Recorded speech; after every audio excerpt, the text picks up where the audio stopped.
Good morning, children. For last two turns, we are reading about Wanda Petronsky, a polished girl who was very quiet and was insulted and mocked at by her classmates because of her unusual name and because she lived in Boggins Heights. Maddie was also similar in situation with Wanda. She was also poor and she felt that Peggy should not insult and mock at Wanda.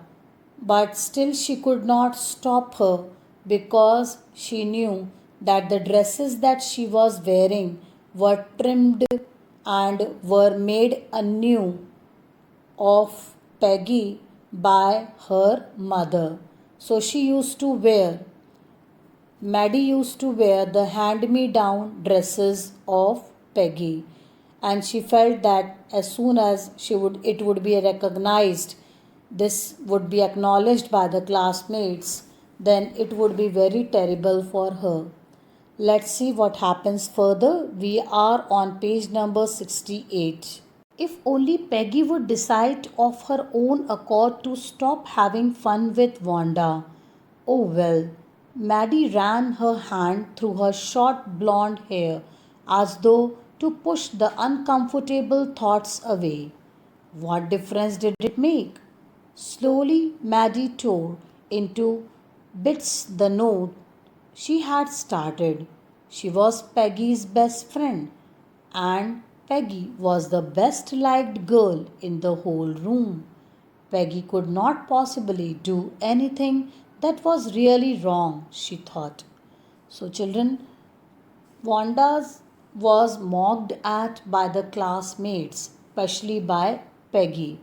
And Maddie felt very bad about it because she felt that it could be her turn any time to be mocked at because she was also alike. She was also similar in condition with Wanda. So she started to write a note explaining the situation and asking and requesting Peggy to stop mocking at Wanda. But then as soon as she thought about herself, the hand-me-down dresses that were worn by her of Peggy, when everything she thought, she became uncomfortable and then she just tore away the note that she had.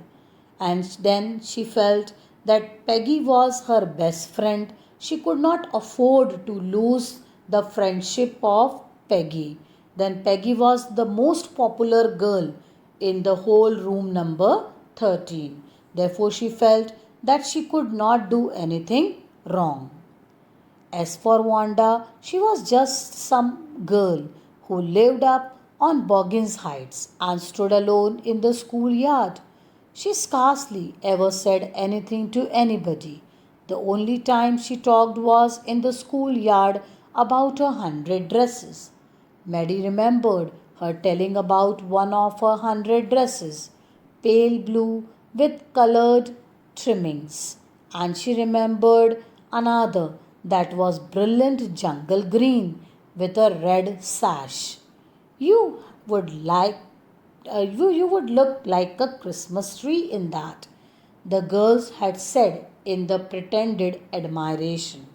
So, children, here again the girls were making fun of her when Wanda used to explain about the dresses that she had. Maddie remembers that she used to tell about the pale blue dress with the trimmings. Then she used to tell about the jungle green with a red sash. And then the girls used to tease her by speaking that if that dress was worn, then the girl would appear to be like a Christmas tree. Thinking about Wanda and her 100 dresses all lined up in the closet, Maddie began to wonder who was going to win the drawing and coloring contest. For girls, this contest consisted of designing dresses, and for boys, of designing motorboats. Probably Peggy would win the girls' medal. Peggy drew better than anyone else in the room. At least that's what everybody thought. She could copy a picture in a magazine or some film star's head so that you could almost tell who it was. Oh, Maddie was sure Peggy would win. Well, tomorrow the teacher was going to announce the winners. Then they would know. So, children, there was a drawing competition for the girls in which they had to design the dresses, and for the boys, it was a competition of designing motorboats. And Maddie was sure that she would win. Who would win? Peggy would win. Why? Because she could copy a picture in the magazine or some film star's head also. And then she was damn sure about it because nobody was as intelligent and as good artist as Peggy was. And as she had lot of dresses, therefore she was having all the designs in her mind according to Maddie. The next day it was drizzling. Maddie and Peggy hurried to school under Peggy's umbrella. Naturally, on a day like this, they didn't wait for Wanda Petronsky on the corner of Oliver Street, the street that far, far away under the railroad tracks and up the hill led to Boggins Heights. Anyway, they weren't taking chances on being late today because today was important. Why today was important? Because that day the announcement of the results was to take place. Therefore, though it was drizzling and they had an umbrella and they did not wait for Wanda at all, and then that day they did not worry whether they would be able to mock at Wanda or not, and they just ran towards the school. Do you think Miss Mason will announce the winners today? Asked Peggy. Oh, I hope so. The minute we get in, said Maddie. Of course, you will win, Peg.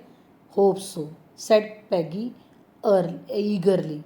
The minute they entered the classroom, they stopped short and gasped at the drawings all over the room. On every ledge and windowsill, dazzling colors and brilliant, lavish designs, all drawn on the great sheets of wrapping paper. There must have been 100 of them, all lined up.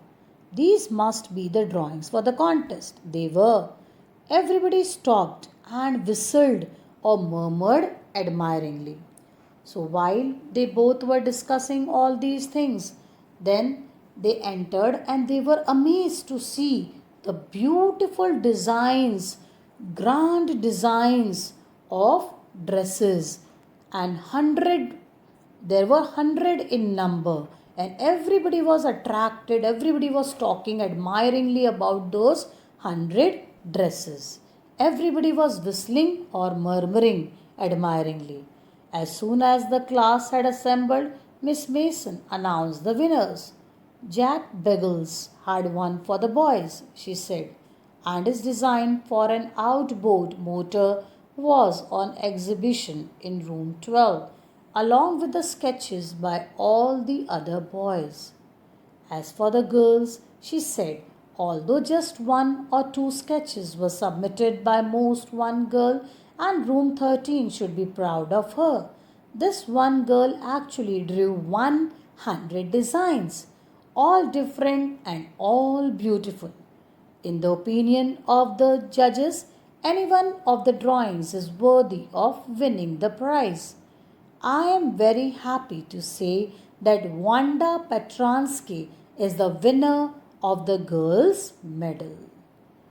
Now, children, imagine what they must have felt. Miss Mason announced the winners of the boys was Jack Biggles, who had drawn a design for an outboard motor, and it was on exhibition in room number 12. And then for the girls, 100 dresses were designed by Wanda Petronsky, and therefore everyone in room number 13 should be proud of her. Miss Mason continued, unfortunately, Wanda has been absent from school for some days. and is not here to receive the applause that is due to her. Let us hope she will be back tomorrow. Now, class, you may file around the room quietly and look at her exquisite drawings. Exquisite, children, is extremely beautiful and well made. The children were asked to make a line and see, make a round and see all the exquisite design dresses. The children burst into applause. Everybody suddenly and spontaneously clapped hands for Wanda in her absence, and even the boys were glad to have a chance to stamp on the floor, put their fingers in their mouths, and whistle. Why? Because nobody was stopping them that time. Because everybody knew that everybody was enjoying. Room number 13 was proud of Wanda. Though they were not interested in dresses, they were just having fun. Look, Peg, whispered Maddie. There is the blue one she told us about. Isn't it beautiful? Yes, said Peggy. And here's that green one. Boy, and I thought I could draw. So Peggy was also impressed. She says that she felt that she could only draw and design, but see the beauty of the dresses, the designs that she has drawn.